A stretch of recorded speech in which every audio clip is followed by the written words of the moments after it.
I bet I'm back with another story time. This how I found out my boyfriend was in a whole nother relationship. This happened like 2 summers ago. I used to mess with this boy named Q. Me and him was like this, y'all, to the point like we just announced that we was boyfriend and girlfriend. Now, if y'all don't know what's Facebook is like another Instagram. We had each other as our cover photos. Like I had him as mine, and then he had me as his. So basically, like that just showed like we was together. We used to always be on and off, so one day we just took each other off our stuff. And we ended up breaking up, y'all. Well, I broke up with him. For like a couple days, I want to say like a week. The next week roll around, we get back together. Or so I thought. Now me and him texting, he like, Lily, I miss you so much, come over. I'm like, I bet. Now I used to always come over his house at 10 o'clock in the morning, y'all. That was our daily routine, and I used to leave like once my curfew hit. Cause I was a little young back then. So I went to his house that Friday. And when I went over there, his phone was broke. So he was on some type of tablet. And he was telling me, like, Lily, I'm finna go to my cousin's birthday party or whatever. So I might not be able to text you. Like, he showed me his phone, y'all. Like, it was broke, like, for real. So I'm like, it's cool. So, like, he was like, help me find something well, Lily. Before he changed, he had on these little gym shorts and his little clothing line. He got a shirt or whatever with his clothing line, brand name, whatever on it. Y'all get what I'm trying to say. So when he changed to a whole little fit. I'm like, oh, babe, you look good. You know, all that. So, boom, he ended up dropping me back off at home. He went to his cousin's little hotel thing. Now, he ain't text me, y'all, so I ain't really tripped because I'm like, okay, I know his phone broke. But his cousin texted me. He was like, hey, Q, phone broke, Lily, but he told me to text you because he just want to check in on you. And he don't want you to be overthinking or whatever. So, I'm like, okay, thank you for the reassurance. Like, just text me whenever you can. Saturday hit, y'all. He didn't text me at all. Me, I wasn't the type to trip. Sunday hit. I text him, I'm like, hey, bro, like, I'm not with these games. Like, just let me know what it is. I'm like, bro, we could be friends. He like, no, I want to be together, all that. So I'm like, all right, bro, just act like it. All right, now, Monday roll around. I keep saying I'm supposed to be going to his house Tuesday. I get out of school Monday. Now, I take a nap. I wake up. Some telling me just log into my boy best friend on Facebook. Now, my boy best friend ain't gonna lie, y'all, I was the girl best friend they used to send, like, the boys who I used to talk to, they access to my boy best friend. I don't know, I was childish back then. So, like, my boy best friend had every ex that Q dealt with.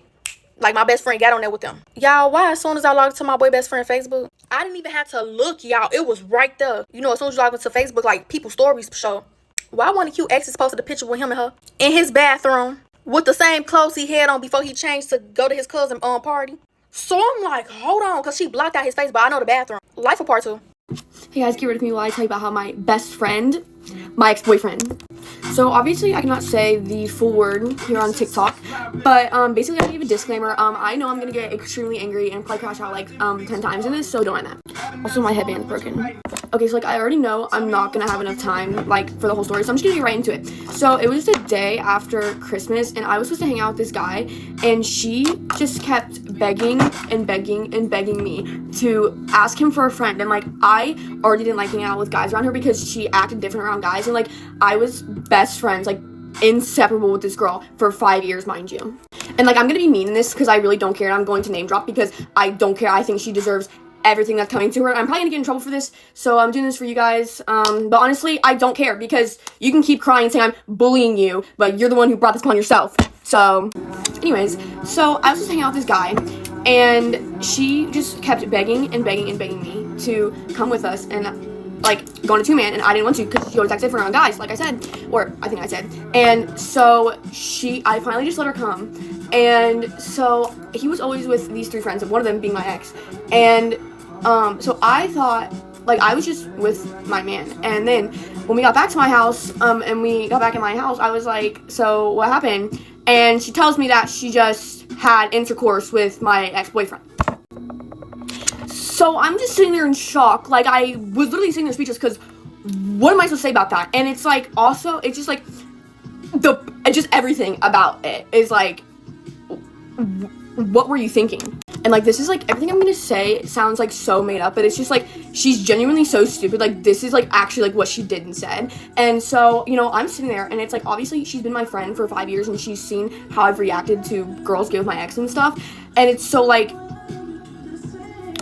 so she actually lost her virginity to him. I should have said that at the beginning, but yeah, so that made it even worse. And so she was like, oh my, like she was crying in my bed because I mean, like, losing your virginity is a very emotional experience. I cried when I lost mine, and she was saying I wasn't about to comfort her. I let her sit there, like, what? So she's like talking about how embarrassed she is and like how she's not gonna tell anyone or anything. And then she FaceTimes one person from Cheer and like tells me about it, and I love the girl, so like it's fine.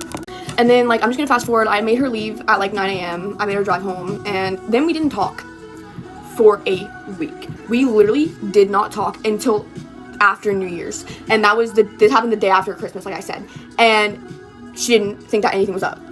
So my other friend had to text her and be like, I think you need to, like, talk to Macy, like, she's really sad, like, but what you did was really messed up. And this is where she starts playing dumb. She's like, wait, what? Why is Macy mad? What did I do? Like, I'm so serious. And so then I texted her and I told her that I was upset. And basically, let me just sum it up for you. She like apologized, told me that she never would have done it, she was upset, and then she did it again. I also need to preface this. She thinks she's the victim in the situation. She just, oh, by the way, she's actually dating another one of her friends' ex-boyfriends, and she thinks she's a sweet little angel, like, she can never do anything wrong, right? So, yeah, she still thinks that she's done nothing wrong, if you're wondering. And, like, so, once I found out, oh, yeah, and so she told me, like, there was just, like, a bunch of stuff that she told me, like, the night that it happened that wasn't true, and just, like, a bunch of stuff that she told my entire school and literally everybody that I cheer with except for me. And then when I found out, she acted all shocked and surprised and continued to lie to me. Like, I was literally sitting here, like, begging her to tell me the truth. Like, I was trying to give her a chance, like, because I would have forgiven her in the beginning. And so I was sitting here begging her for the truth, and she continued to lie to my face. Okay, guys, you can come back for a part 2. Okay, so story time about the time that a school made their student section write me apology letters because they were so hateful to me.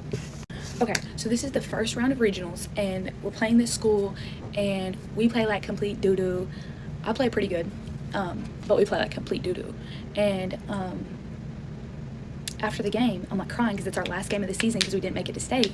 And these boys like video me crying, walking to the freaking locker room and like post it, and like they're posting all kinds of stuff about me on TikTok and messaging me on TikTok, like saying rude, hateful, disgusting things.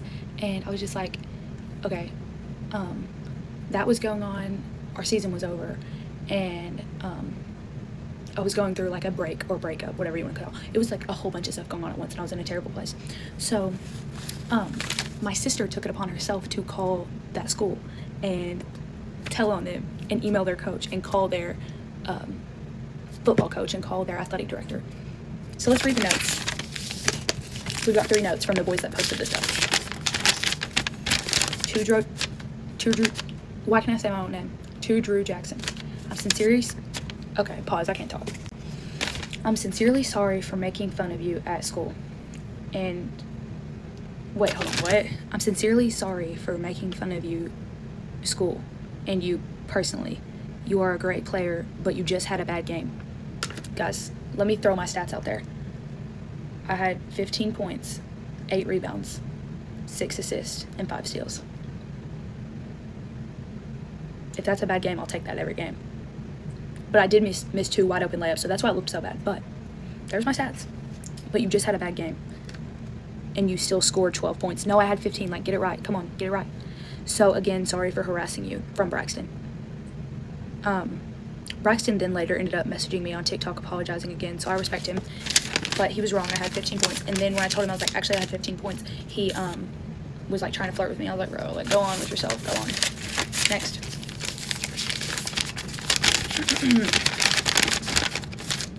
This is from Hoyt, I think.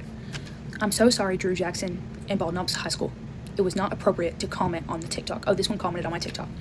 It was bad sportsmanship, and I understand y'all's season is over. It was a joke that was taken way too far. I wish the best of luck to y'all and respect y'all for calling the school about. Sorry, Bald Knob High School. Sorry, Drew Jackson. Sorry, Perryville High School for making us look bad on the basketball court and sports. I wish Bald Knob the best of luck. This one's an okay apology. Next and last one. To Drew Jackson from Chandler. I'm sorry I commented on your video. The comment was meant and directed towards the person that was trying to fight my teammates.